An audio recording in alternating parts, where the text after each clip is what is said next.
사랑과 은혜가 풍성하신 살아계신 하나님 아버지 감사를 드립니다. 세상 많은 사람들 가운데서 저희들을 먼저 복음으로 불러주시고 그 은혜를 믿음으로 말미암아 하나님의 자녀라는 권세를 주신 것을 감사드립니다. 우리를 구하실 뿐만 아니라 남은 생애를 주의 몸된 교회 가운데에서 주님께서 우리에게 명하신 귀한 사명을 살아갈 수 있도록 인도해 주신 은혜에 감사드립니다. 만물의 마지막 때를 살고 있습니다. 주님 오실 날 얼마 남지 않은 이때에 더욱 영원한 것을 위해 살아갈 수 있도록 도와주시고 주변에 사마로 끌려가는 그들에게 주의 복음을 담대히 선포할 수 있도록 인도하여 주시옵소서. 이 시간 주의 이름으로 모이는 국내뿐 아니라 해외 모든 교회 가운데에 주 성령께서 합당한 말씀과 은혜로 인도하여 주시옵소서. 특별히 해외에서 열악한 환경 속에서 복음을 전하시는 선교사님과 함께하는 모든 동역자 위에 영육간에 능력으로 강건케 하셔서 주의 복음이 힘있게 증거될 수 있도록 역사하여 주시옵소서. 이 시간 말씀 앞에 저희를 불러 모아 주셨사오매 하나님의 선하시고 기뻐하시고 온전하신 뜻이 무엇인지 알 수 있도록 도와주시옵소서. 주 성령께서 도로 행하셔서 각 심령들을 붙들어 주시고 은혜로 인도해 주시기를 원합니다. 또 말씀을 듣는 가운데에 자신의 삶을 뒤돌아보고 합당치 못한 숨은 허물을 깨닫게 하사 말씀을 씻어 온전한 마음으로 주를 섬길 수 있도록 인도하여 주시옵소서. 또 몸된 교회 가운데에 육신의 병고로 치료받고 있는 귀한 성도들 계시다면 하나님께서 치료시켜 주시고 회복시켜 주시고 강건케 하여 주시옵소서. 또 마음에 시험받고 있는 지체들, 또 고난중에 있는 지체들 모두 형편하시는 주님께서 각 사람을 위로해 주시고 능히 이겨나갈 수 있도록 더욱 주님을 의지할 수 있도록 도와주시옵소서. 또한 이번 주간에는 충계 수양회가 또 진행될 예정입니다. 주님께서 함께 하심으로 귀한 영혼들을 불러 모아주시고 살아있고 항상 있는 말씀을 통해서 영생의 축복을 얻을 수 있도록 인도하여 주시옵소서.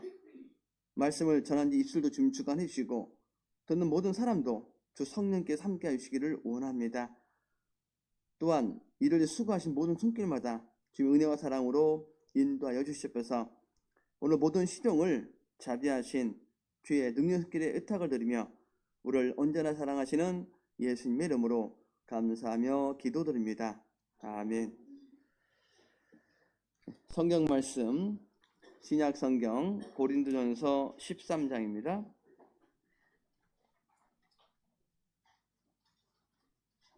고린도전서 13장 1절 말씀입니다.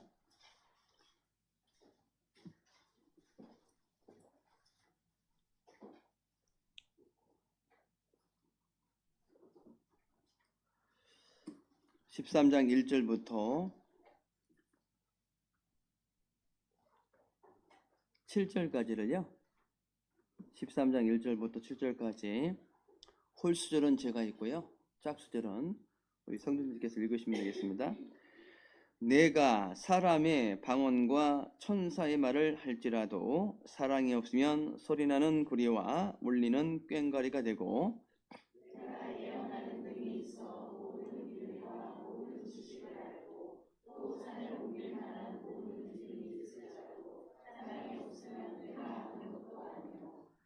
내가 내게 있는 모든 것으로 구제하고 또 내 몸을 불사르게 내어줄지라도 사랑이 없으면 내게 아무 유익이 없느니라.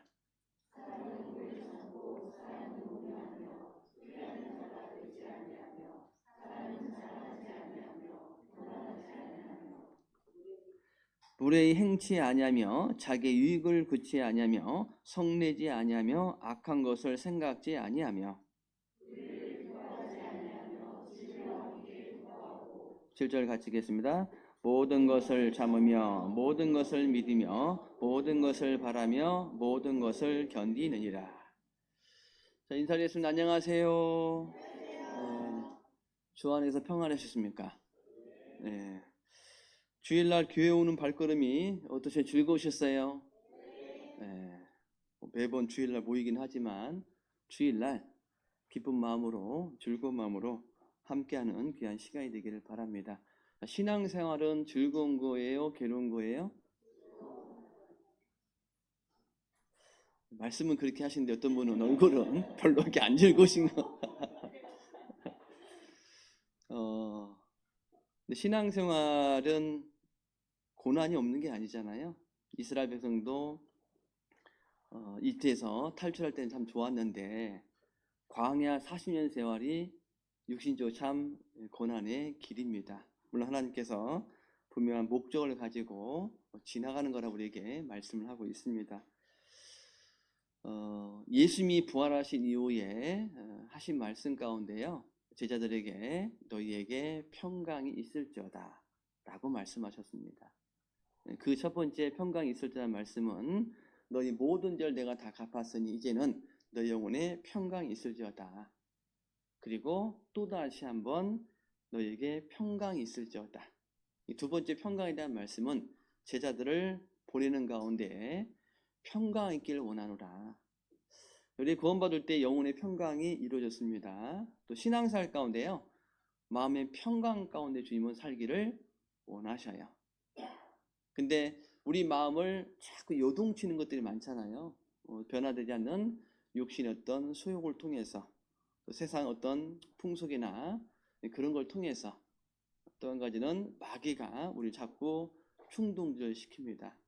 그 성경 우리에게 그리스도의 평강이 너희 마음을 주장하도록 하라라고 우리에게 말씀하십니다. 그래서 조금만 방심하게 되면요, 어느새 모르게 내 마음이 은혜로 충만한 것이 아니라 세상 것들 때문에 마음이 분유할 수가 사실은 있다는 겁니다. 그래서 로마서 5장에 보면요, 믿음으로 말미암아 의롭다함 받은 그리스도의 삶 가운데에 특징 중에 하나가 뭐냐면 즐거운 거다. 그래서 성경에 보면 하나님의 영광을 바라보고 즐거워하라. 그래서 로마서 5장에 세 가지 즐거워하라는 말씀이 있거든요. 첫 번째가 하나님의 영광을 바라보고 즐거워하라. 그 말씀의 의미는요, 하나님이 준비해 주신 것, 그 가운데 하나가 천국이잖아요. 그죠? 우리가 전도할 때요, 정말 저 영혼이 지옥 가면 안 되지, 이제 그런 마음으로, 불쌍히 여기는 마음으로, 사랑하는 마음으로 그 고통받는 곳에 가는 것을 우리가 원치 않잖아요. 사실은 지옥 가면 안 되기 때문에 사실은 전도하는데, 사실은 또 더 큰 의미는 함께 천국 가자고, 좋은 곳이 있기 때문에. 이 땅의 삶 자체는 고난이잖아요. 아담이 범죄함으로 말미암아 이 세상은 어쨌든 죄가 들어오고요, 땅은 저주받아서 가시와 엉겅퀴를 내었고, 일을 하지 않으면 살 수 없는 우리 인생이라고 우리에게 말씀하십니다. 그리고 또한 인생 가운데 많은 상처가 있죠. 슬픔도 있고 고통도 있습니다. 공고함이 있기 때문에 그 가운데 하나님 우리에게 구원의 일을 사실은 주신 거예요. 그래서 그리스도인들은요, 주님 오실 날을 다시 사모하고 천국 갈 수 있는 그 믿음 안에서 천국을 사모하는 가운데 그거 바라보고 좀 즐거워해야겠구나. 사도 바울이요, 예수 믿는 사람을, 교회를 잔멸하려고 해요. 예수 믿는 사람 핍박했잖아요. 그죠? 그 사도 바울이 담메색 도상의 주님을 만나게 되었습니다. 결국 이제 구원을 받았죠. 그리고 남은 어떤 인생을요, 복음을 위해서 죽기까지 희생하셨습니다. 이유가 뭘까? 뭐 성경 여러 가지 말씀이 있는데 그 중에 한 가지가 천국을 갔다 왔잖아요. 사도 바울은 천국 갔다 왔잖아요. 그죠? 천국을 보고 왔기 때문에 사실은 고난 중에 있을 때 나 빨리 천국 갔으면 좋겠다. 근데 사실은 이 땅에 남아있는 목적이 뭐냐면 영혼들, 다른 사람을 전도하기, 사실은 그 사람들 때문에 어찌 보면 남아있는 거잖아요. 그죠? 그래서 우리가요, 천국에 대한 말씀을 통해서 위로를 받고, 좀 있으면 우리가 천국 가는구나, 그걸 통해서 좀 즐거워할 필요가 있겠구나. 두 번째는 환난 중에도 즐거워하라. 근데 사실은 환난은 괴로움인데, 고통인데, 고난인데 뭐 환난 중에 즐거워할 수 있을까? 이유가 있죠. 환난은 결국은 인내를 만들게 되죠. 그 가운데에서 주님을 바라보고 소망을 품게 됩니다. 이 소망이 확실하면 현재 어려움을 잘 견뎌요. 예를 들면 뭐 대입을 준비하는 학생이 내가 좀 이것만 잘 견디면 내가 원하는 대학에 들어가겠구나, 그런 마음이 있잖아요, 사실. 그죠? 보통 이제 학생들은 좋은 대학에 들어갔다는 어떤 그런 기대하는 마음이 있으니까 공부하지, 어차피 난 해봤자 못 들어갈 거야, 그러면 사실은 공부도 안 할 뿐만 아니라 인생 자체가 힘들 수가 있습니다. 그 심리학자 중에요, 빅터 플랭클이라는 사람이 있는데 이름이 정확한지 모르겠는데, 이 사람 유대인이거든요. 이 유대인이라는 사람이 학자예요. 의사이기도 하고. 그런데 2차 세계대전 때 결국 이제 그 수용소에 이제 들어간 거예요. 잡혀 들어간 겁니다.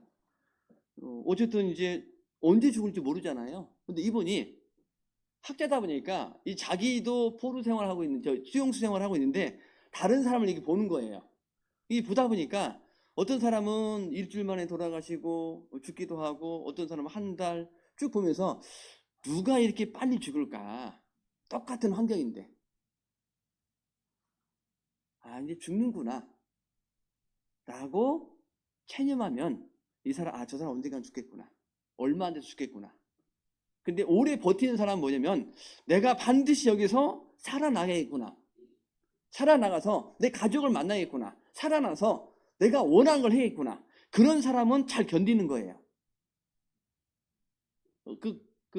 빅터 플랭크라는 그 사람은요, 뭘 소망을 가냐면 내가 지금 이 연구한 거를 반드시 살아서 사람들한테 이제 알려주고 싶다, 연구한 내용을. 그래서 그 내용들을요 막 적습니다. 근데 그 적어놓은 그 어떤 문서를 다 빼앗기죠. 나중에는 뭐 몸에다 쓰고 머리에다가 막 외우고. 그 또 한 가지는 이제 가족들을 만나는 소망. 그래서 신앙생활 가운데 우리가 믿음으로 이제 구원을 받잖아요. 물론 하나님의 은혜와 사랑을 믿음으로 이제 들어가게 됩니다. 그리고 신앙생활 가운데 소망을 확실히 붙잡으면 내가 힘들어도 잘 견딜 수 있겠구나. 그리고 세 번째는 로마서 5장에 하나님 안에서 즐거워하라, 하나님만으로 기뻐하고 즐거워하라, 이렇게 말씀을 하고 있습니다. 그래서 신앙생활을요, 물론 피곤하고 지치고 어려움이 있을지라도 어쨌든 주님이 주신 은혜 가운데서 즐거운 마음으로 신앙을 했으면 좋겠다. 그래서 우리 믿지 않는 사람 앞에서는 웃는 표정으로 대해야 돼요? 아니면 괴로운 표정으로 대해야 될까요? 어떤 분은요, 이제 가족이 아직 구원 안 받았습니다. 근데 교회 생활하면서 힘든 게 없을 수는 없잖아요, 그죠? 근데 이제 막 그런 어떤 불평, 하소연을 이제 구원 안 받은 가족들한테 막 얘기를 해요. 그럼 가족들이 뭐라고 얘기해요? 그럼 뭐하러 교회 가냐고. 이건 전도하는 게 아니라요, 오히려 이 전도하는 내가 걸림돌 되는 겁니다. 그래서 힘들지만 이런 것들을 믿지 않는 사람 앞에서 표현하는 것도 결코 유익되는 것은 안 되겠구나.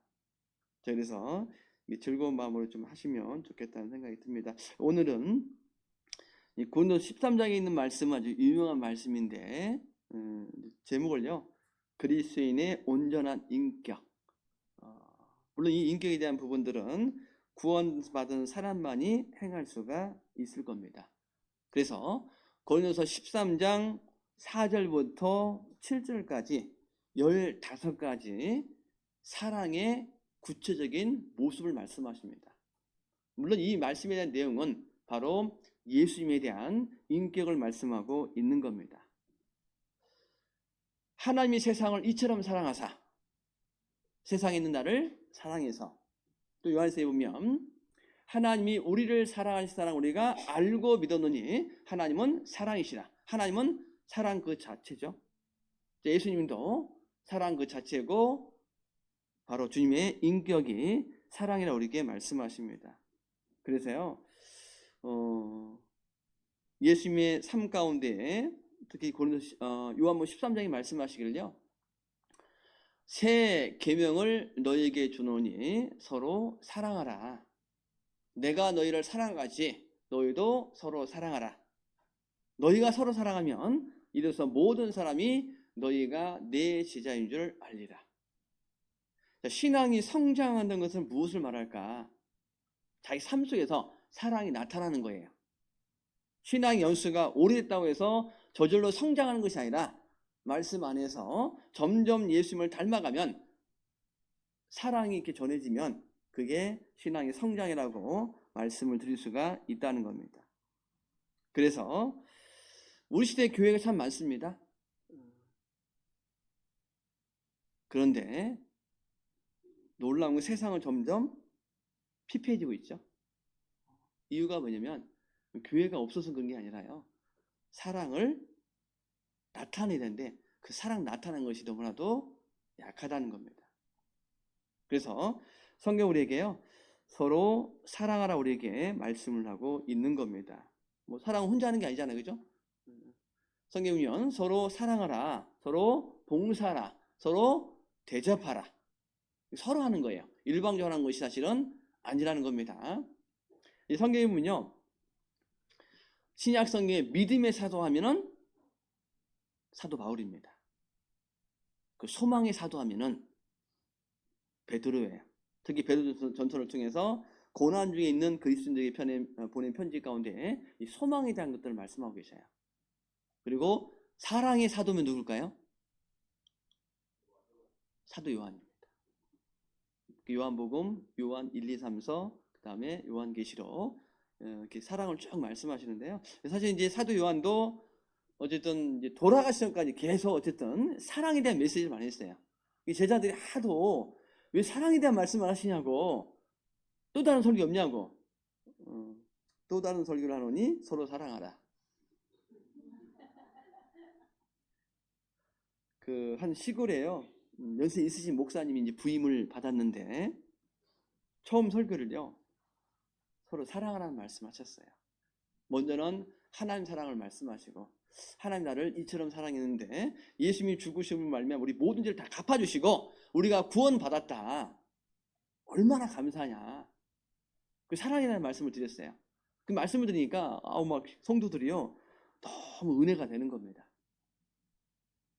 그 다음 주에 또 말씀을 딱 하는데 이 식구들이 듣다 보니까요. 여기서 많이 듣던 말씀이에요. 근데 지난주 말씀과 똑같이 한 거예요. 그러니까 옆에서 이제 서로 얘기를 하는 거예요. 이 목사님이 연세가 드셨나? 똑같은 말씀 하시지? 다음 주 됐습니다. 다음 주 되니까 또 똑같은 말씀 하셨어요. 자, 이런 말씀을 몇 년 했냐? 딱 1년 동안 했습니다. 좋은 말씀도 뭐 똑같은 말씀 계속 듣기 힘들죠. 그래서 이제 성도들이요. 야, 목사님을 이거 그냥 놔두면 안 되겠다. 쫓아내자. 그래가지고 이제 떠나게 됐습니다. 근데 이 목사님이 이사짐을 쌓는데 전혀 무슨 말씀을 안 하시는 거예요. 왜 그러냐? 도대체 왜 나한테 이렇게 하냐? 그런 얘기 안 하고 그래서 이제 마지막 설교를 딱 하는데 그동안 1년 동안 했던 그 말씀, 똑같은 말씀을 얘기를 하시는 거예요. 근데 놀라운 것은요. 그 마지막 똑같은 말씀을 들으면서 식구들이 말씀이 들어오는 거예요. 그래서 결국은 목사님 가지 마시라고. 그리고 이제는 정말 식구들이 이제 사랑하게 됩니다. 한마디로 그동안 사랑하는 말씀을 전해도 움직이지 않은 거예요. 그래서 이제 결국은 이제 사랑하는 말씀이 이제 실천이 되니까 그 다음에 이제 똑같은 말씀 할 줄 알고 딱 식구들은 이제 마음을 갖고 있는데 목사님이요. 이제 사랑하는 말씀을 실천하기 때문에 이제는 11조 하세요.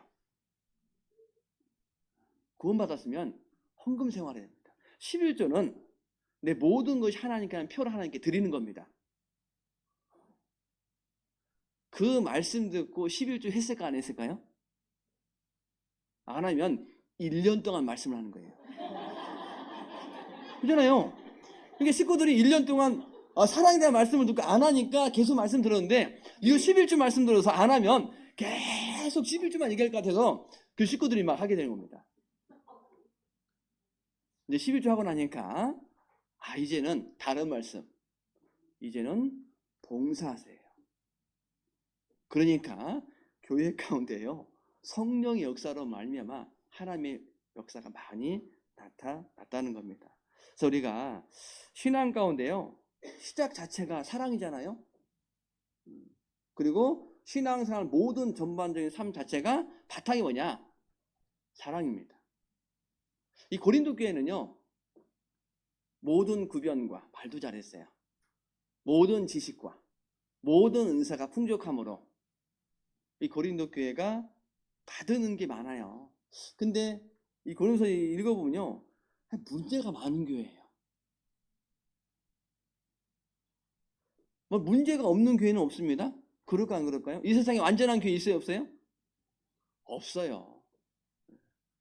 어디 가든지 문제가 없는 건 없진 않는데 중요한 것은 그런 문제를 잘 견디고 이겨나가야 교회도 성장하고 나도 사실은 성장할 수가 있는 겁니다. 근데 고린도서 1장에 보면 사도 바울이 감사하다는 표현을 써요. 문제가 많은 교회인데 한 10가지 이상 막 그 문제에 대한 답을 쭉 하시거든요. 그런 걸 보면서 왜 사도 바울이 그 어린 교회에 문제가 많은 교회에서 왜 하나님께 감사했을까? 이유가 뭐냐면 예수 그리스도로 말미암아 구원받았기 때문에 주님이 세우신 교회이기 때문에 사실은 감사하다는 표를 먼저 씁니다. 그런 거 보면서요 이런 겁니다. 우리 신앙생활에서요 각자가 받은 은사도 있잖아요. 장점도 있고 단점도 있습니다. 근데 어떤 분은 성도를 바라볼 때 꼭 단점만 보는 분이 계셔요. 장점도 있는데 그리고 좋은 것보다는 자꾸 부정적인 것만 보려고 합니다. 우리도 신앙생활에서요 원래 사물 물건을 살 때는 단점을 자꾸 찾으라고 하잖아요. 사물은 단점을 찾아야 되지만 사람을 볼 때는 장점을 봐야만이 관계가 부드러워지고 가까워져요.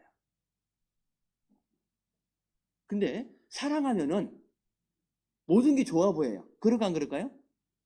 다 좋아 보이거든요. 혹시 허물이 있어도 사랑하면은 문제되지 않아요. 그런데 미운 털이 박히면 모든 게 미워요. 목소리도 사실 듣기 싫어요. 이게 내가 어떻게 대안에 따라서 이렇게 보는 게 좀 다르겠구나. 자, 그래서요. 여기 이제 고린도서 13장에 보면 사랑이 얼마나 중요한지를 반복해서 하시는데, 자, 1절에 보겠습니다. 1절에. 내가 사람의 방언과 천사의 말을 할지라도, 같이 읽겠습니다. 사랑이 없으면 소리나는 구리와 울리는 꽹과리가 되고, 내가 사람의 방언과 인간의 여러 가지 언어죠. 그러니까 아무리 유창하게 고상하게 말을 잘할지라도 사랑이 없다면 사실은 아무런 의미가 없다는 겁니다. 오히려 다른 사람을 고통스럽게 한다는 거예요. 우리 그러잖아요. 말은 맞아요. 근데 본인은 그렇게 안 살아요. 그럼 자꾸 남을 정죄합니다. 그러면 말이 틀린 건 아닌데 그다지 듣는데 유익이 안 돼요. 저희가 이제 교회 안에 많은 봉사가 있는데요. 찬양대 이렇게 봉사잖아요. 이 찬양대는 이렇게 드러나 있잖아요. 그죠? 어떤 분이 그런 표현을 쓰더라고요. 눈을 감고 찬양을 들으면 참 은혜로운데 눈을 뜨고 사람을 보고 찬양을 들으면 이게 은혜가 되는 게 아니라 이게 참 어쨌든 이게 쉽지가 않구나. 그래서 아무리 말을 잘할지라도 사랑이 없으면 소리나는 구리와 울리는 꽹과리가 되고, 두 번째, 사랑이 얼마나 중요할까? 두 번째, 내가 예언하는 능이 있어 모든 비밀과 모든 지식을 알고 또 산을 옮길 만한 모든 믿음이 있을지라도, 같이 읽겠습니다. 사랑이 없으면 내가 아무것도 아니요. 내가 예언하는 능, 모든 비밀, 모든 지식. 하나님 말씀이죠. 구원받으면 말씀이 있어야 됩니다.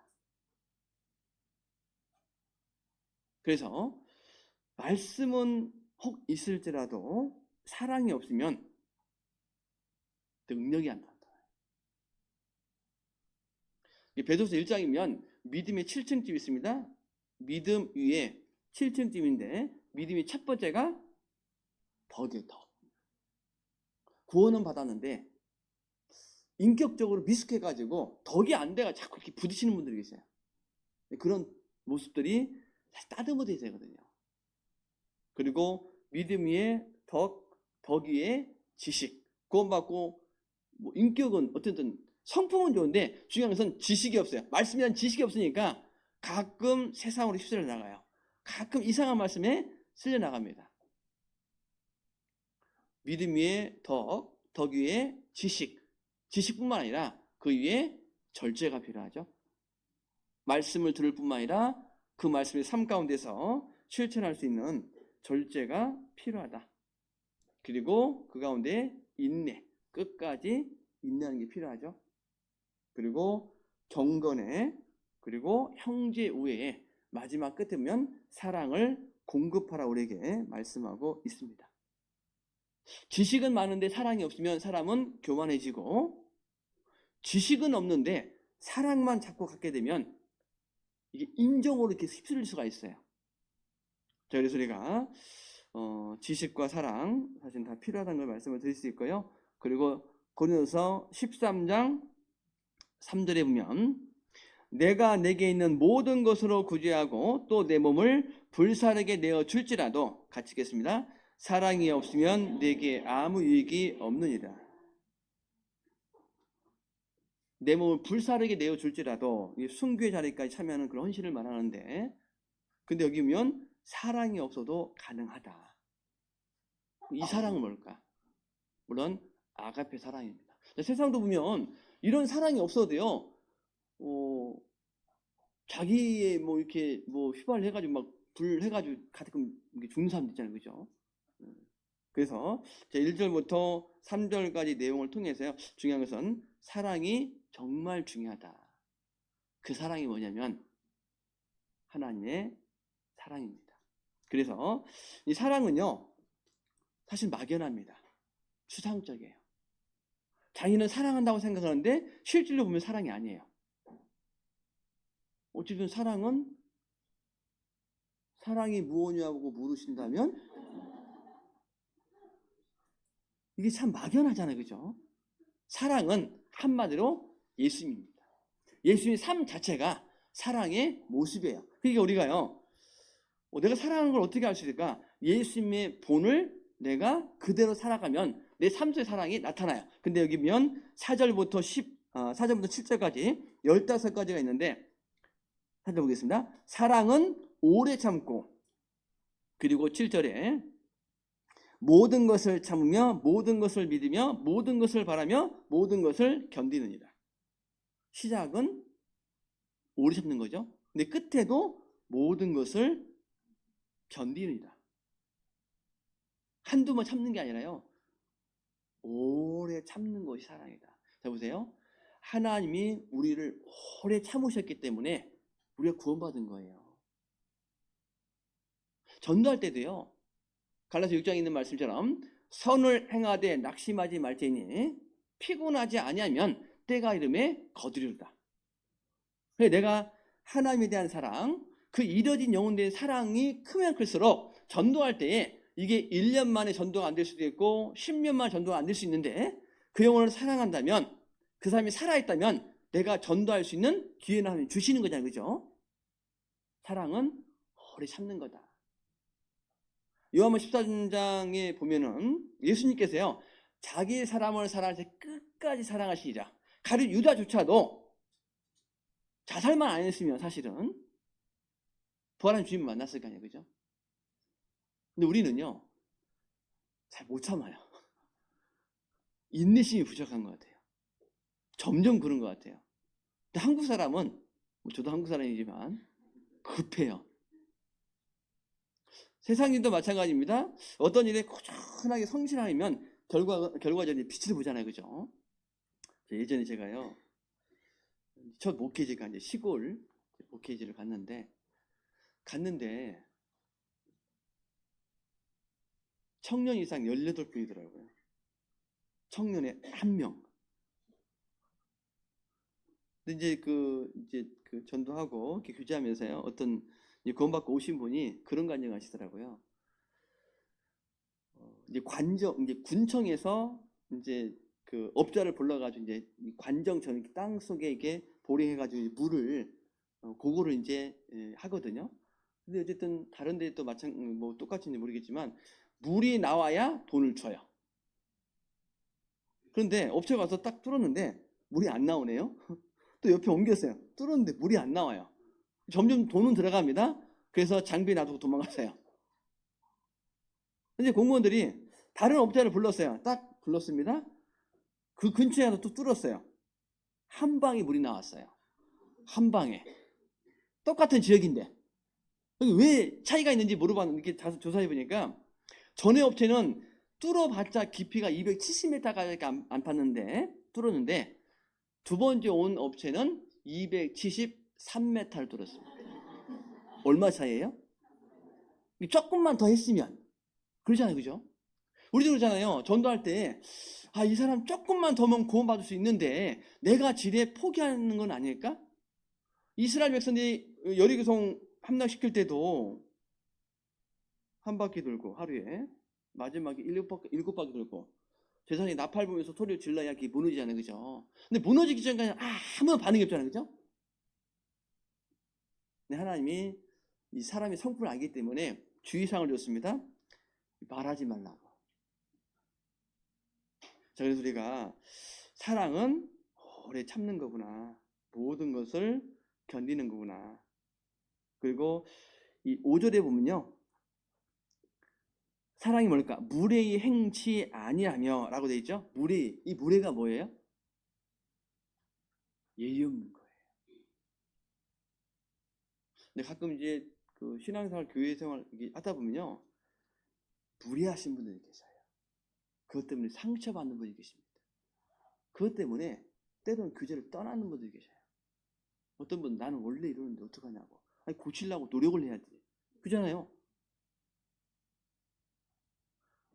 어떤 분들은 이제 피스메이커라는 역할을 합니다. 그분이 가면은 관계가 좋아져요. 어떤 분들은 트러블 메이커. 가기만 하면 문제가 생겨요. 그러면 자기를 돌아봐야 될 거 아니에요. 그죠? 내가 뭔가 고칠 게 있겠구나.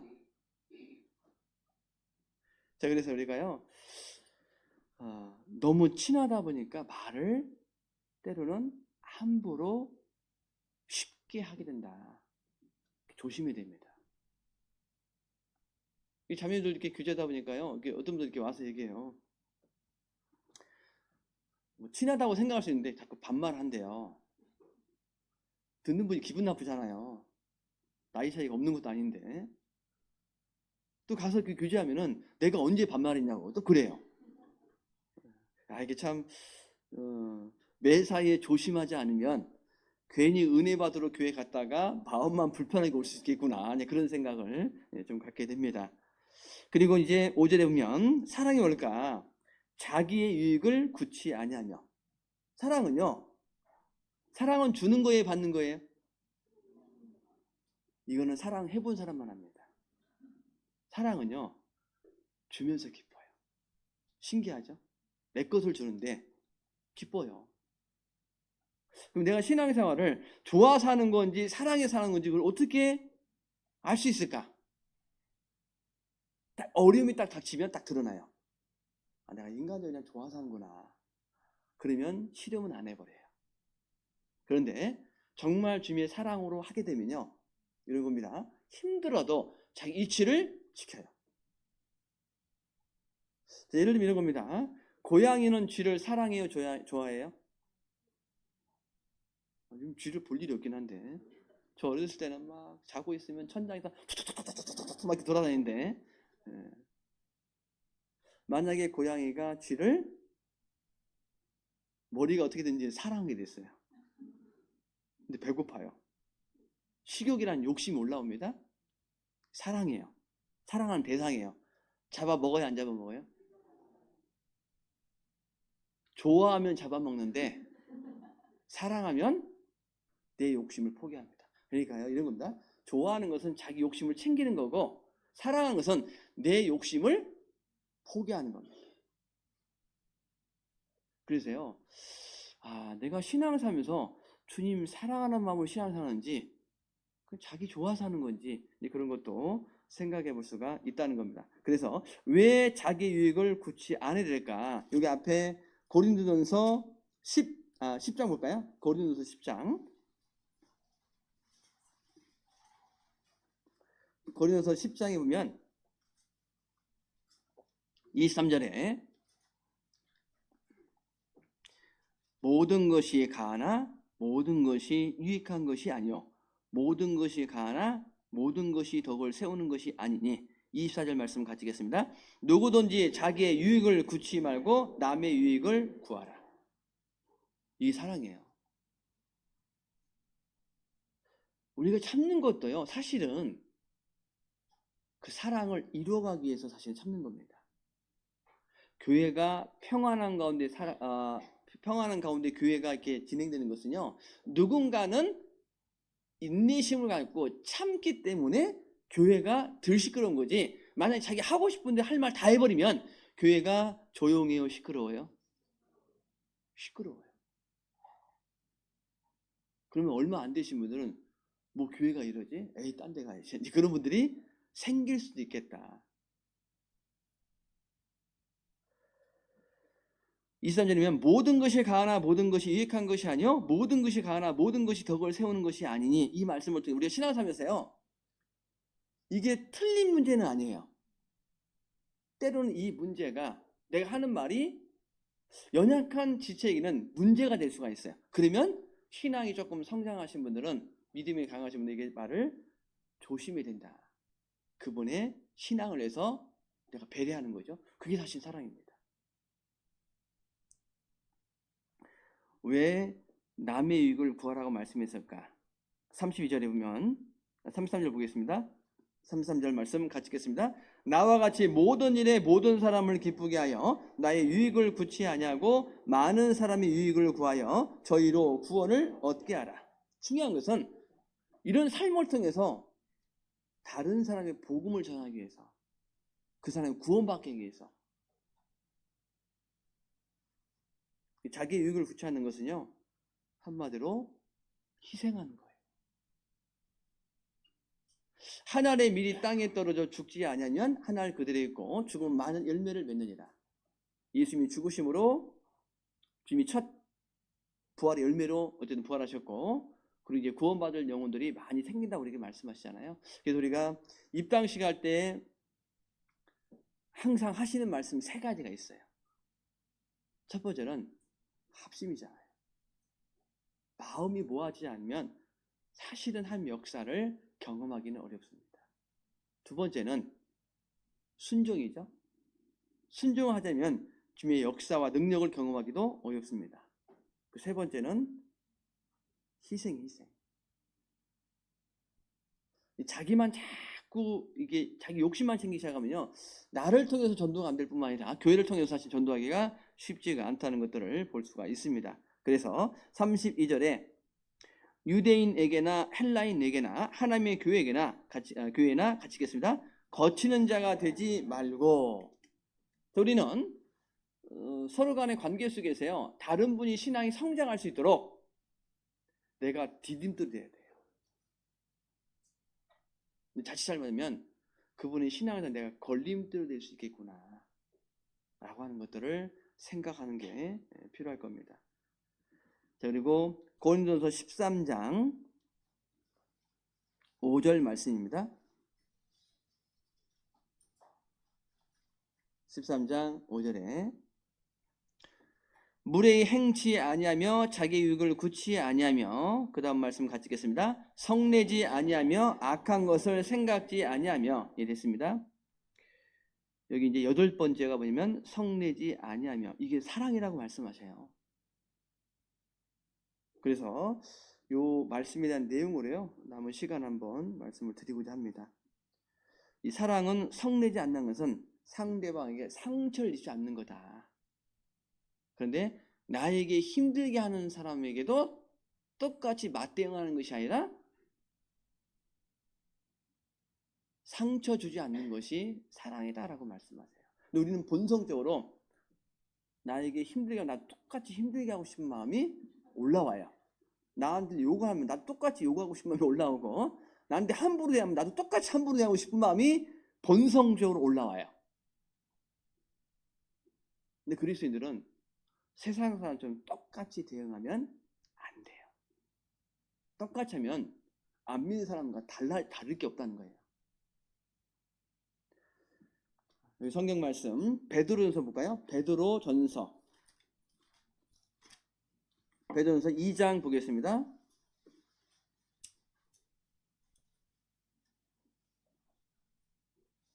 베드로 2장 23절 말씀. 베드로전서 2장 23절 제가 읽겠습니다. 욕을 받으시되 대신 욕하지 아니하시고 고난을 받으시되 위협하지 아니하시고 오직 공의로 심판하신 자에게 부탁하시며 24절 말씀 같이 읽겠습니다. 친히 나무에 달려 그 몸으로 우리 죄를 담당하셨으니 이는 우리로 죄에 대하여 죽고 의에 대하여 살게 하려 하심이라. 저가 채찍에 맞음으로 너희는 나음을 얻었나니.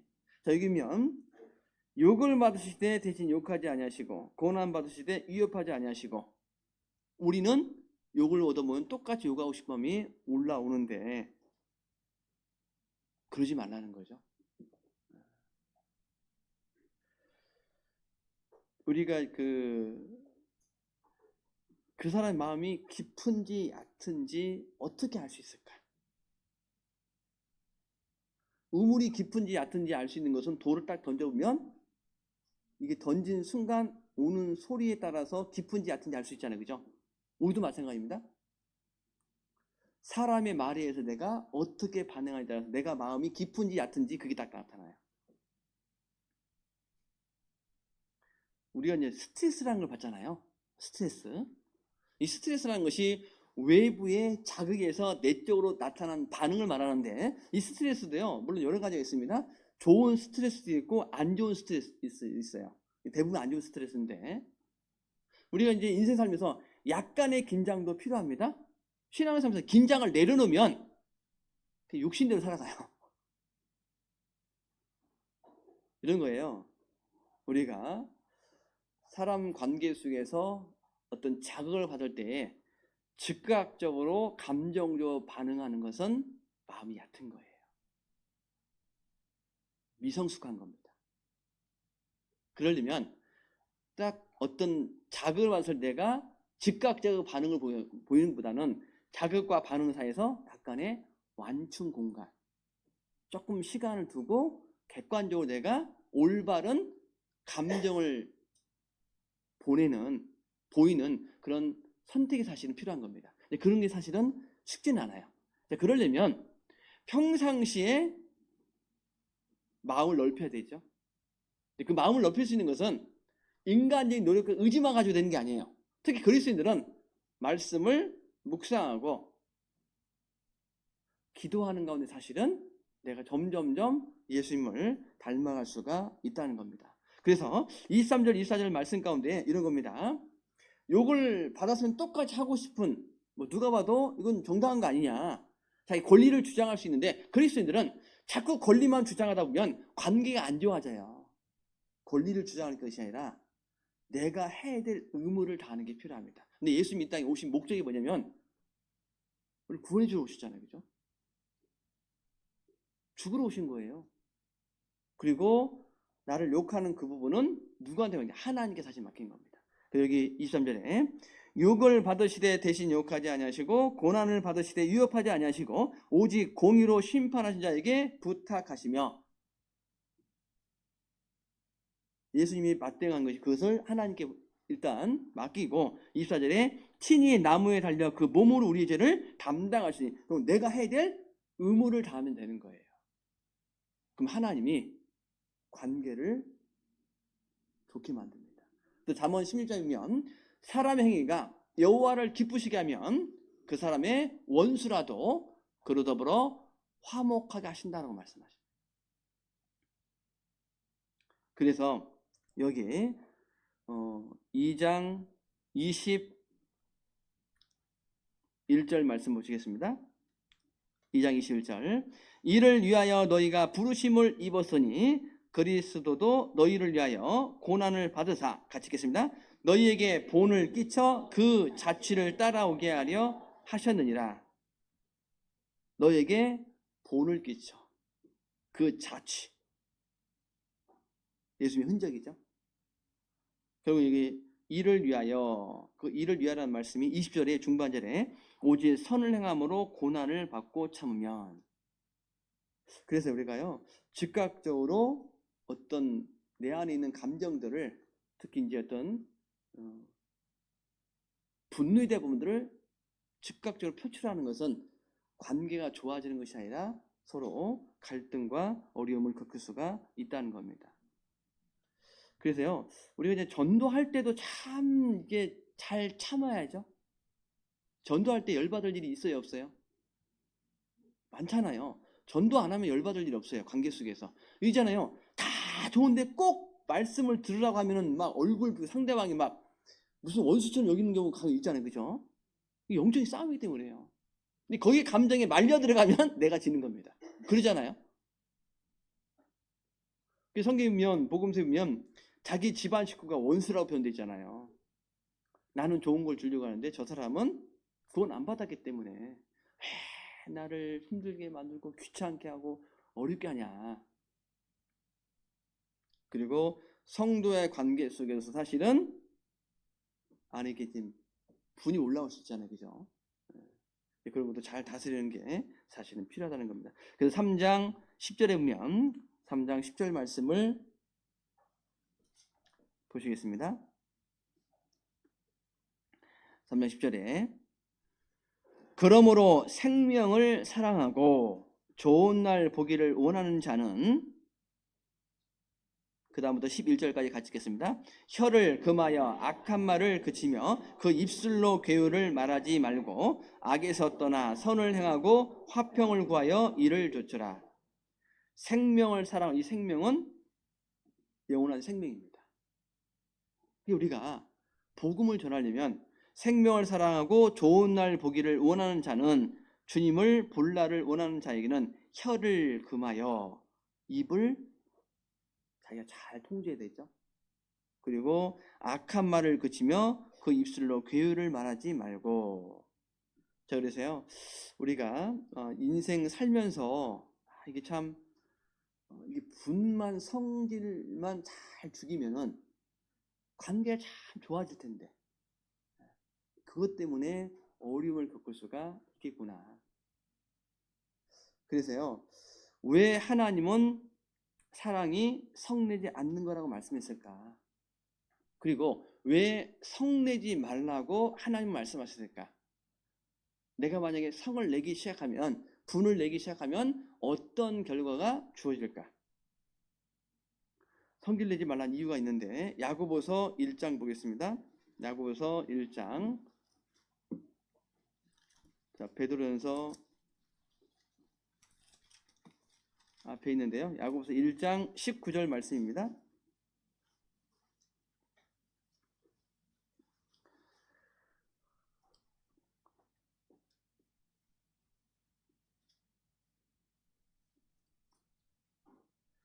(1장 19절) 말씀. 내 사랑하는 형제들아, 너희가 알거니와 사람마다 듣기는 속히 하고 말하기는 더디하며 성내기도 더디하라. 그리고 20절 말씀 같이 읽겠습니다. 사람의 성내는 것이 하나님의 의를 이루지 못함이니라. 왜 하나님은 성내지 말라고 말씀을 하셨을까? 이유가 뭐냐면 하나님의 의를 이루지 못함이니라. 그 의라는 것이요, 사랑을 나타낼 수가 없죠. 성질대로 하게 되면 말씀에 순종할 수가 없습니다. 물론 말씀에 순종한 모든 삶 자체가 하나님의 의를 이루는 건데 결과적으로는요, 관계가 안 좋아져요. 그 전도하는데 방해가 될 수밖에 없다는 겁니다. 화를 내서 좋을 건 아무것도 사실은 없다는 거예요. 또 한 가지는 마귀가 있어요, 없어요? 있습니다. 마귀가 나에게 관심이 많을까요, 적을까요? 마귀가요, 부담스러울 정도로 나에게 관심이 많습니다. 그 관심을 왜 두냐? 어떻게 하면 신앙을 넘어뜨리려고 틈을 보는 거예요. 마귀는 우리를 자꾸 유혹하고 틈을 보려고 합니다. 근데 중요한 것은 틈을 주면 딱 삐고 돌아요. 내가 틈을 주면 안 된다는 거예요. 자, 예수님이 12명의 제자 가운데 가룟 유다가 예수를 팔았잖아요. 그죠? 왜 하필이면 12명 중에 그 가룟 유다가 마귀한테 쓰임받았을까? 이유가 뭘까? 이 돈에 대한 욕심이 있었거든요. 그게 틈을 준 거예요. 왜 성경 우리에게 성내지 말라고 말씀했을까? 에베소 4장 20절 이하에 보면 분을 내어도 죄를 짓지 말며 해가 지도록 마음의 분을 품지 말라. 분을 내는 것 자체가 죄는 아니에요. 분을 낸다는 의미가 분이 올라온 것 자체가 죄는 아닌데 신앙생활하면서 뭐 열받을 수 있어요, 없어요? 전혀 열을 안 받아요. 뭐 가정에서도 가끔 뭐 화가 나기도 하고 뭐 직장에서 하면서도 화가 나고 신앙에서 하면서도 화가 나잖아요, 그죠?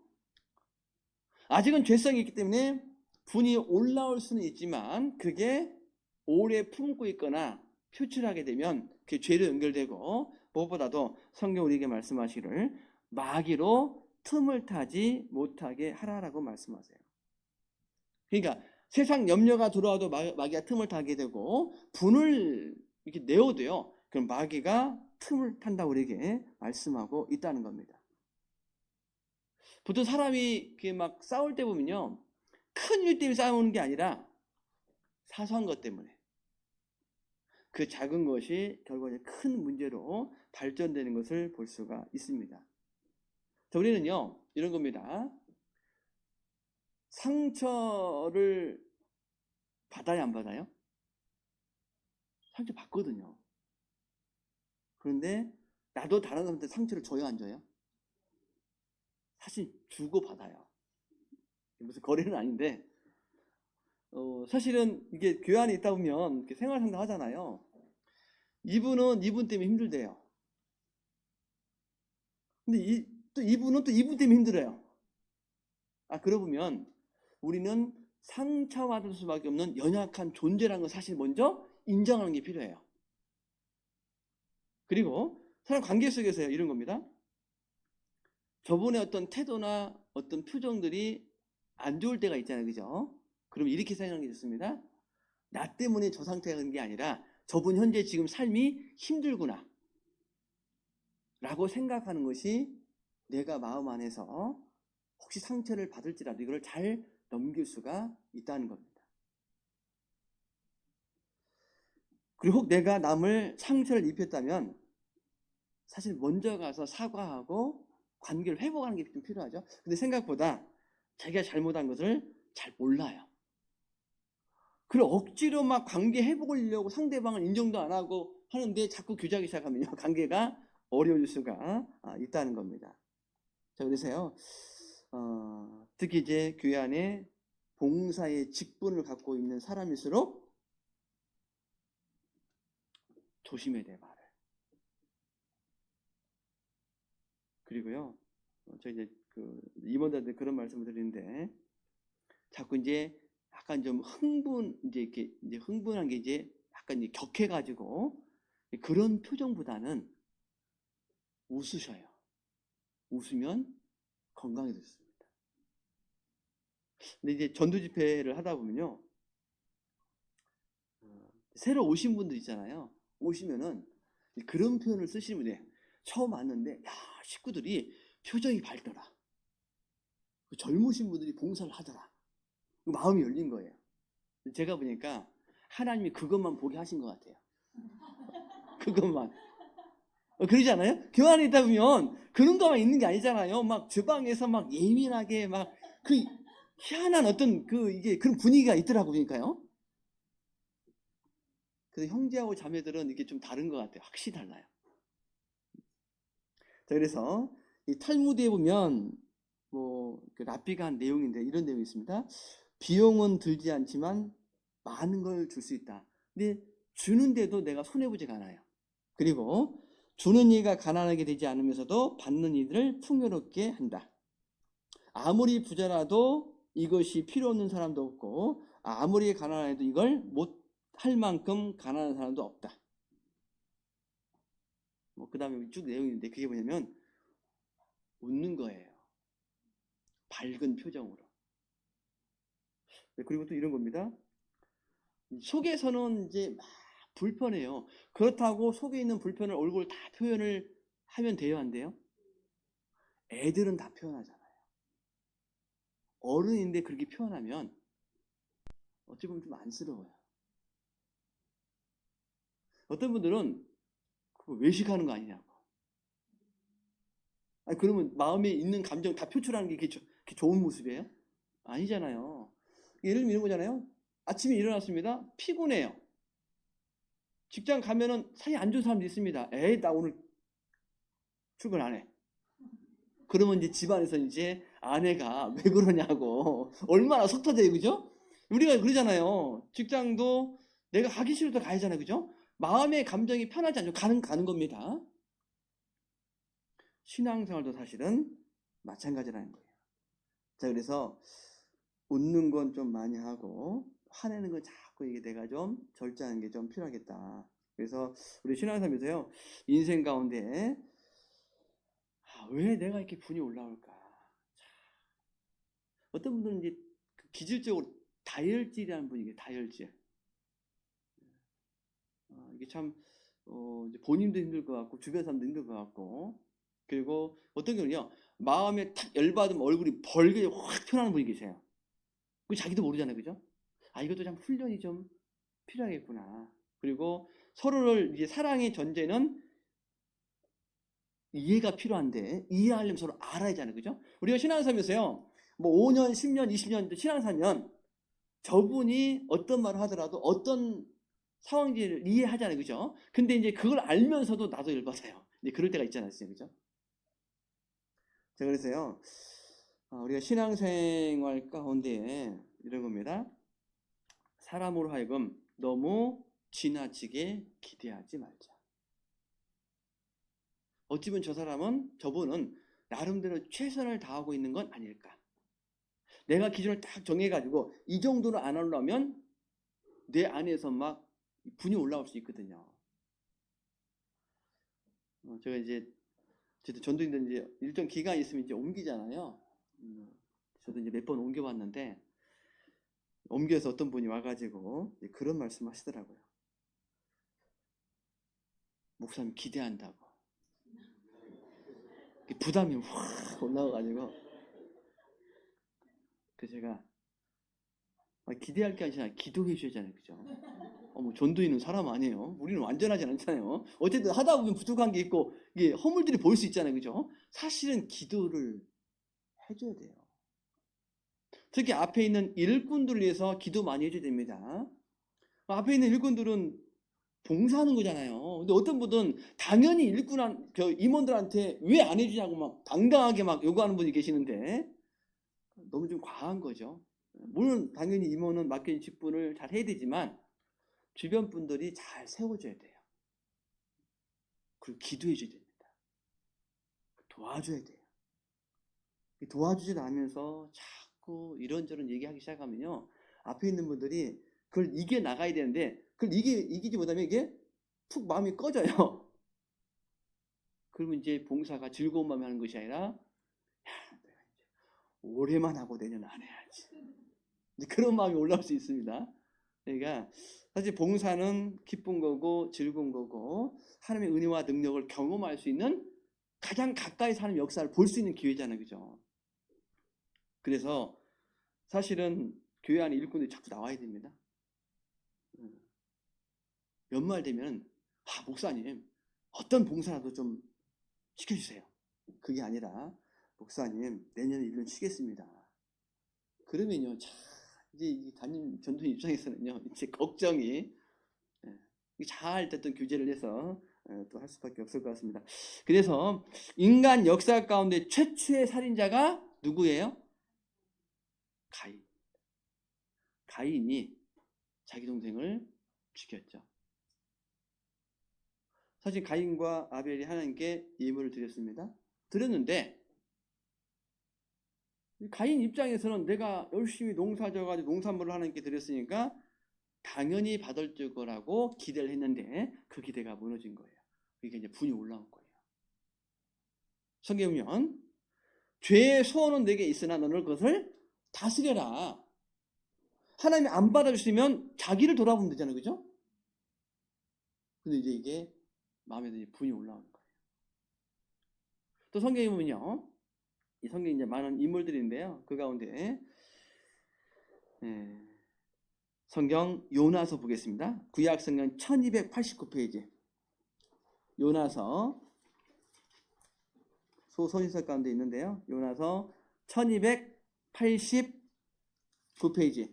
요나서 3장 10절입니다. 1289페이지.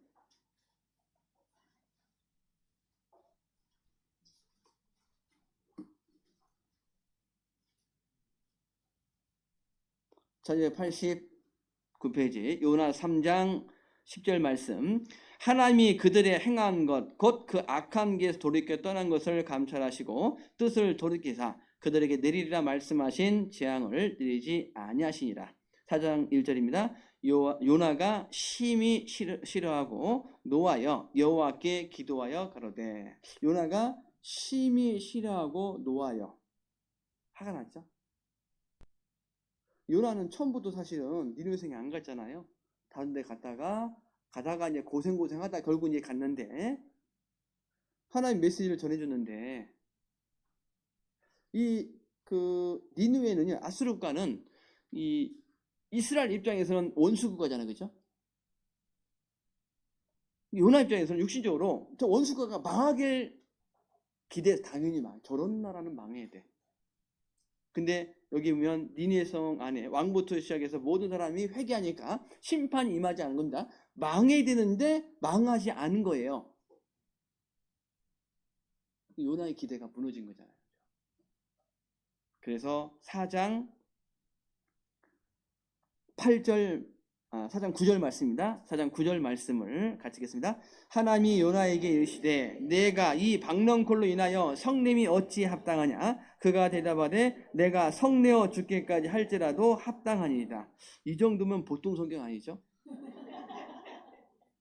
사실은 하나님께 이렇게 대놓고 성낼 수가 아무나 할 게 못해요.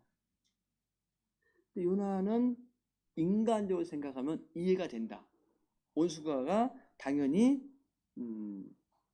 망할 걸 기대했는데 망하지 않았다는 거야. 그래서 우리도 가정에서도 마찬가지고 직장에서도 마찬가지고 교회에서도 마찬가지고 상대에게 지나치게 잘못된 기대를 자꾸 높이다 보면 내가 원하는 사람이 원하는 시간에 원하는 방법대로 움직이지 않으면 내 안에서 자기만 막 지나치게 기대하지 않는 것이 좀 필요하겠다.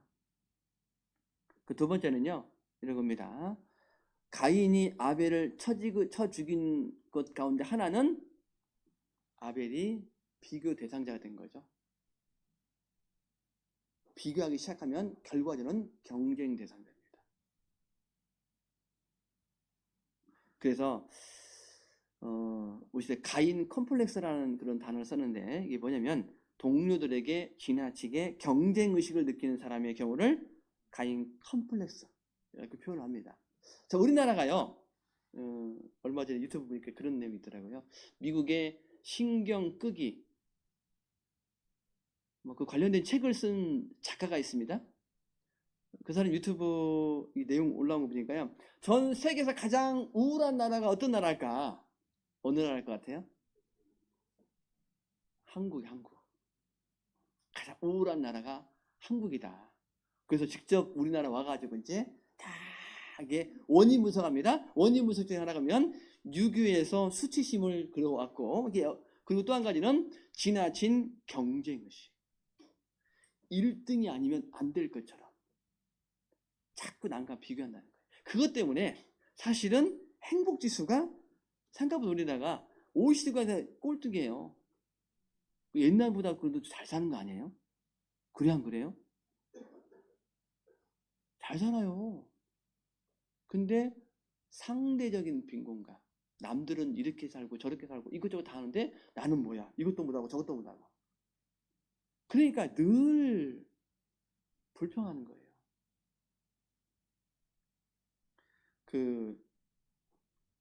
전에 글쎄요, 한 7년 전에 제가 이제 제주도 설교 있어서 가봤는데요. 와, 제주도 간 사람이 얼마나 많은지. 제주공항에서 이제 오는데요. 그 비행기가요, 줄 서 있더라고요. 하나 뜨면 바로 뜨고. 그만큼 이제 제주 여행 가는 데 많고, 지금은 제주도 여행보다는 이제 일본을 많이 간다고 하더라고요. 자, 2009년도에 어떤 일이 있었냐면, 이제 이런 겁니다. 전 세계적으로 이제 행복지수 나라를 이렇게 쭉 체크해 봤는데, 이 부탄이라는 나라가 1등 한 거예요, 행복지수가. 혹시 부탄 들어봤어요? 부탄 가스 말고요. 부탄 나라에 있는데, 그런데 한 10년쯤 지나고 나서 다시 행복지수 딱 조사했는데 1등 했던 부탄의 나라가 90 몇인가 80 몇인가 이렇게 떨어졌어요. 그 사이에. 왜 떨어졌을까? 분석을 해보니까 그 중에 한 가지가 뭐냐면, 그 사이에 인터넷이 공급이 되다 보니까 다른 나라 보니까 우리는 잘 사는 게 아니에요. 이게 비교하는 것도, 이게 사실은 신앙적으로 우리가 비교를 하려면요, 자기 자신과 비교해야 돼요. 내가 작년보다 올해 조금 더 내가 잘 살고 있는 걸까? 우리가 갑자기 확 변해서 그렇게 잘 사는 경우는 드물잖아요, 그죠? 사실 작년이나 올해나 봤을 때 말씀도 조금 더 내가 읽고, 기도도 조금 더 하고, 좀 전도하는 것도 조금 더 내가 하려고 하는 의지, 그게 중요한 거지. 갑자기 확 바뀌는 게 아니잖아요, 그죠? 이 성경에 보면요, 이스라엘 역사 가운데 초대 왕이 누구예요? 사울왕입니다. 근데 이 사울왕이 잘 나가다가 인생을 10년 이상 다윗을 쫓아다니다가 결국 인생 망했어요. 그 계기가 뭐냐면 이런 겁니다. 이제 그 블레셋 사람과 싸우면서 이게 왔잖아요. 오니까 이스라엘 여인들이요, 성경에 보면 사울이 죽인 자는 천천히요, 다윗이 죽인 자는 뭐라고 했어요? 만만이로다. 이제 그 소리 듣고 좋아했던 게 아니에요. 뭐야, 나는 천천히고 다윗은 만만이야? 이제 비교 대상, 경쟁 대상, 끝에는 원수 관계가 있습니다. 그때부터 이제 다윗을 죽이려고 계속 인생을 낭비하는 거예요. 사실은 사울이 겸손했다면 하나님 감사합니다. 이런 귀한 동력자를 주신 것을 감사합니다. 왕이 아무리 잘해도 옆에 있는 참모들이, 옆에 있는 사람들이 안 해주면 혼자 잘하는 게 아니잖아요, 그죠? 다윗도 위대한 왕이 되었지만 함께 했던 많은 다윗의 용사들 있잖아요, 그죠? 우리나라도 정치할 때도 대통령 혼자 잘해서 되는 것이 아니라 옆에 있는 분들이 잘 해줘야 대통령이 이렇게 좋아지는 거잖아요, 그죠? 교회 가운데 우리가 동역자예요. 경쟁 대상자가 아니라. 내가 못하는 것을 다른 분이 해줄 수 있고, 다른 분이 못하는 걸 내가 해줄 수 있고, 서로 어쨌든 붙잡아주는 역할이잖아요, 그죠? 비교 대상이 사실은 아니라는 겁니다. 물론 우리가 신앙하면서요, 저번에 전도하는 분 보면은 닮고 싶은 게 있잖아요. 그래 안 그래요? 어떤 분은 매번 전도해요. 어떤 분들은 이제 조모님 갔더니 자매님이 이제 간증하시는데요, 버스 타려고 이제 정류장에 있다가 한 분을 만난 거예요. 그게 계기가 돼가지고 전도를 하게 된 겁니다. 보통 이제 그렇게 하기가 쉽지 않잖아요, 그죠? 괜히 또 오해받을 수도 있고, 괜히 또 전도했다가 도를 아십니까? 라고 착각할 수도 있고. 한 번은 이제 전도를 하는데 알고 보니까 신천지예요. 오히려 저 사람이 나를 전도하려고 그래요. 근데 어쨌든 이 전도하려고 시도하는, 그래서 이게 신앙생활에서요, 저분의 전도한 열정, 저분의 성도 섬기는 마음들, 이런 부분을 내가 좀 어떻게 하면 닮아내겠구나. 그런 어떤 관계 속에서 그런 비교는 참 좋은 것 같아요. 교회도 마찬가지잖아요. 어떤 교회가 정말 전도가 잘 되고 있습니다. 그러면 뭐 지금은 좀 그런 걸 주면 돼. 예전에는요, 교회 규모가 비슷한데 전도가 잘 돼요. 그럼 임원들이 가서 어떻게 전도가 잘 되냐고 이 교제하고 막 갔다 오기도 했거든요. 그래서 우리가 좋은 것들을 자꾸 배우려고 하는 이 교제가 뭘까? 우린 교제가요, 믿음의 교제가 돼야 되지 육신적인 교제가 되면 사실은 안 될 겁니다. 그리고 이제 간증도요, 하나님이 주는 은혜, 내 삶 가운데 내가 경험한 은혜를 어쨌든 간에 나누는 거잖아요. 그죠? 그렇다고 뭐 잘 사는 것만 얘기하는 것이 아니라 실패하고 넘어져서도 그 가운데 내가 마음을 바로잡고 어쨌든 살아가는 그런 마음들이 사실은 아름답잖아요. 그죠? 어떤 분들은 간증하는데 맨 신세한탄만 해요. 뭐 신세한탄 할 수도 있는데 늘 그 얘기만 하면 듣는 분도 힘들잖아요. 그죠? 어떤 분이 한 30년 종교생활 하다가 오신 분이 있습니다. 간증을 상당히 조심스러워하더라고요. 어느 날 간증하는데 자매들 간증을 들은 거예요. 다 그런 건 아닌데, 아니 간증을 저렇게 하는 건가? 그래서 우리가 이제 교제도요, 내 믿음의 교제가 정말 믿음의 교제가 된다면 선을 알게 합니다. 선한 것을 하도록 돼 있어요. 복음의 열심히 살도록 이 교제가 믿음의 교제고, 그리고 그리스도를 닮아갑니다. 근데 교제했는데 하나님과 교회에 더 좋은 마음으로 해야 되는데 교제했는데 교회에 대한 안 좋은 마음입니다. 이건 사실 믿음의 교제가 아니죠? 그런 것도 사실은 조심해야겠구나. 자, 그리고 보통 이제 왜 마음에서 이렇게 분이 올라올까? 그게 하나가요, 말 때문에 말하는 게 참 중요합니다. 그리고 이제 이 말투도 참 조심해야 돼요. 그 프랑스 카페에 저도 이제 그 책에서 본 내용인데 그분이 이제 실제로 이제 가서 겪은 걸 이렇게 써놓은 것 같아요. 거기는 이제 주문을 한 사람의 말투에 따라서 커피 값이 다르대요. 예를 들면 커피 7유로 그러면 9,000원. 커피 주세요 하면은 4.25유로 5,400원. 그리고 안녕하세요 커피 한 잔 주세요 1,800원. 요즘에 그러잖아요. 요즘에는 저쪽에서 반말하면 나도 반말하고 막 그렇게 요즘 분위기가 그러잖아요. 나이가 많든 적든 나한테 반말 똑같이 반말하고. 그러면 안 되는데. 근데 한 수십 년 동안 내가 가지고 있는 말투가 쉽게 안 변하잖아요. 그죠? 그래도 기도하면서 의지를 가지고 하는 게 필요합니다. 그래서 어떤 분들은요, 교회 올 때마다 이제 기도하는 분들이 계셔요. 제발 이 입 좀 이렇게 잘 좀 다스려 달라고. 그래서 말을 하는 것을 참 조심해야 되고, 그래서 어떤 분은 말을 그냥 좀 공격적으로 하는 말투도 있을 수 있어요. 그런 공격적인 표현들이 자꾸 억지 부리고 추궁하고 아니면 비교하고 비난, 이게 사실은 공격적인 표현이거든요. 그런 표현보다는 좀 우호적인 그런 표현도 필요할 겁니다. 그래서 이제 예를 믿는 거예요. 남편이 퇴근하고 와서 말도 하지 않고 조용히 앉아있다. 이럴 때 공격형 아내 같은 경우는 또 무슨 일이야? 그렇게 하는 말이고, 근데 우호적인 표현의 아내는 당신에게 무슨 걱정거리가 있는 모양이군요. 내게 말해보세요. 이게 똑같은 상황인데 이 말투가, 자기도 한번 생각해 보세요. 내가 관계를 이런 거잖아요. 관계를 이렇게 가깝게 하는, 마음을 열게 하는 말투인지 아니면 관계를 좀 멀어지게 오히려 마음을 닫히는 그런 말투인지, 그런 것도 사실은 조심을 해야 될 겁니다.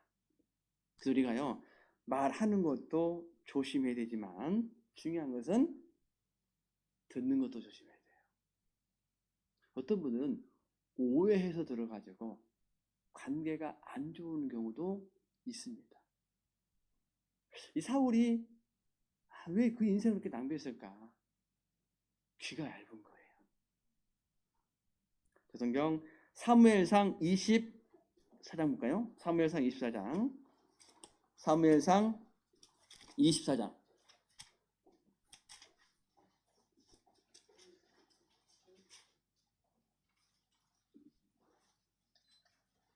사무엘상 24장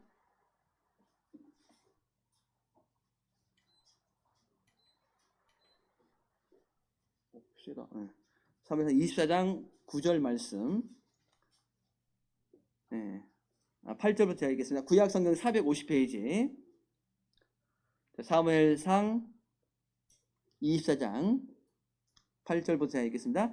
그 후에 다윗도 일어나 굴에서 나가 사울의 뒤에서 외쳐 가로되 내 주 왕이 하매 사울이 돌아보는지라 다윗이 땅에 엎드려 절하고 사울에게 이르되 같이 읽겠습니다. 다윗이 왕을 해하려 한다고 하는 사람들의 말을 왕은 어찌하여 들으시나이까. 여기 보면 다윗이 왕을 해하려 한다고 하는 사람들의 말을 왕은 어찌하여 들으시나이까.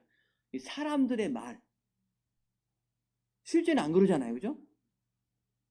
이 사람들 말을, 이 말씀을 이제 우리가 이제 뭐 사람들이 하는 말을 뭐 혹시 충고나 하는 말들 무시하는 말이 아니라 어쨌든 나에 대한 안 좋은 얘기나 어떤 그런 부분들을 들을 필요가 없겠다. 사실 우리가요, 말하는 것하고 듣는 것하고 사실 어떤 게 더 어려울까요? 듣는 게 사실 어렵습니다. 어떤 분은 말을 거꾸로 하는 분들이 계시잖아요. 간혹 그런 분들 있더라고요. 얘기해서 했어요. 근데 분명히 그냥 표현할 때는 알았다라고 뭐 알겠다고 표현하지만 나중에 가서는 이걸 반대로 자기는 받아들인 거 있습니다. 예를 들면 이런 거잖아요. 요즘에 만약에 어떤 사람이요, 너무 살기 힘든 거예요. 죽고 싶다고. 근데 그 말이 죽고 싶을 정도로 힘든다는 말인지 당장 뛰어내릴 만큼 자살할 마음인지 그거를 참 듣기가 어렵잖아요, 그죠? 예를 들면 그런 겁니다. 상담할 때도 예를 들면 이런 거예요. 이제 봉사도 그래요. 연말 되면 힘들어 못하겠다고. 네, 그만두시라고. 그러면 안 돼요. 제가 보니까 한 번 얘기하다 그만두면 나중에 와서는 나 봉사 하지 말라고 했다고. 그래서 2번, 3번은 물어봐야 돼요. 그래서 한 번 얘기하면 그래도 기도해 봅시다. 그것도 며칠 뒤에 기도해 보셨냐고. 그래도 힘들어 못하겠다고. 또 한 번 더 기도해 보시라고. 그래서 3번까지, 2번이나 3번까지 해서 안 되면 그때 되면 이제 뭐 다른 봉사를 하든지 이렇게 해서 해야지. 그냥 이게 참 이게 듣는 게 어려운 것 같아요. 우리가 이제 그 관계 속에서도요, 그냥 가볍게 하는 말은 가볍게 들어야 되고요. 심사숙해서 하는 말은 자꾸 이게 세게 들어야 되거든요. 이거를 반대로 듣기 시작하면 관계가 어려울 수가 있다는 겁니다. 자, 그렇다면 우리가 신앙생활 가운데서 이런 겁니다. 어떻게 해야 이 본성적인 것들을 자꾸 다스릴 수 있을까? 결국은 내 힘으로 되는 것이 아니라 하나님의 도우심이 필요하다는 겁니다. 기도하셔야 돼요. 이 다윗은 참 인생 가운데 많은 핍박을 받았잖아요. 그 가운데서 자기를 대적하는 사람은 뭘 하고 있을까? 여기 시편 109편 보겠습니다. 시편 109편. 시편 109편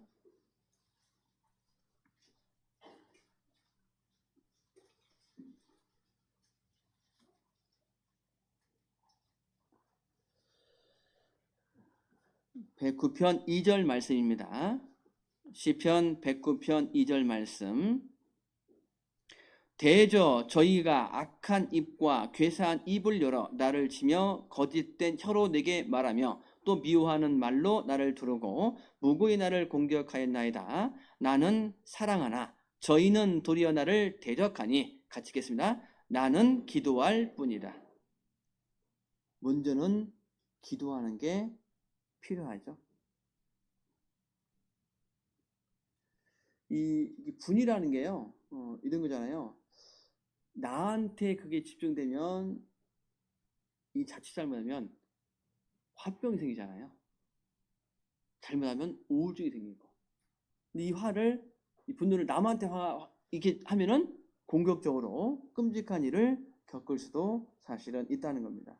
자, 그래서요, 우리가 신앙사면서요, 정말 기도가 필요하겠구나. 기도하는 이유는 나는 할 수 없기 때문에, 연약하기 때문에 하나님 도와주시옵소서. 그래서요, 중세 수도원에서는 이 저녁 때 기도할 때 그 기도 내용이 서로에 대한 용서를 구하는 시간으로 매우 중요한 기도 일과였다. 이 하루를 마감할 때 기도하는 가운데서 마음에 어떤 그런 안 좋은 것들을 좀 정리할 수 있는 그런 시간을 가진 겁니다. 그리고 또 한 가지는요, 이런 겁니다. 성경에 예수님의 12명의 제자 가운데 다혈질 3인방이 있습니다. 누군지 아세요? 베드로, 야고보, 요한. 성격이 급해요. 물론 베드로의 다혈질인 것을 하나님이 쓰셨죠. 물론 베드로 같은 사람도 필요합니다. 뭐 바울 같은 사람도 필요하고. 베드로가 이제 어쨌든 이제 그 말구이기를 이렇게 탁 잘랐잖아요, 그죠? 아유, 얼마나 급한지요. 야고보와 요한도 예수님과 함께 사마리아촌에 들어갔는데 환영하지 않으니까 그들이 하는 말이 하늘에서 불을 내려가지고 확 어떻게 하더라고. 무서운 말을. 근데 그 세 사람이 오순절 성령 강림한 이후에 사도행전의 말씀 가운데 혈기 부른 게 없어요. 이게 뭐냐면 성령의 충만을 받으면 결국은 자기를 다스릴 수가 있다는 겁니다. 그리고요, 우리가 이제 그 삶 가운데요, 사람의 말을 잘 귀 기울이면 그런 분도 좀 많이 좀 다스릴 수가 있을 겁니다. 그리고 뿐만 아니라 이런 거예요. 어떤 어려움이 닥치면 하나님 내게 지금 훈련하시는구나, 나를 훈련시키는구나, 그거를 조금 생각하시기 좋아요. 신앙 성장의 방해 요소 가운데 하나가 남 탓입니다.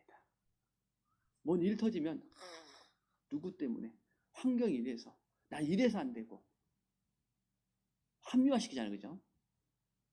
다윗이 압살롬의 반역에 의해서 쫓겨다녔습니다.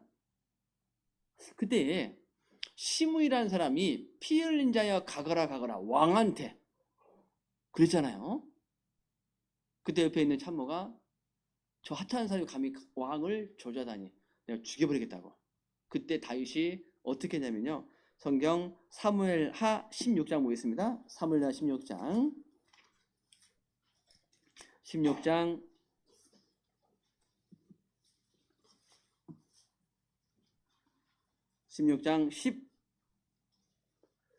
사무엘하 16장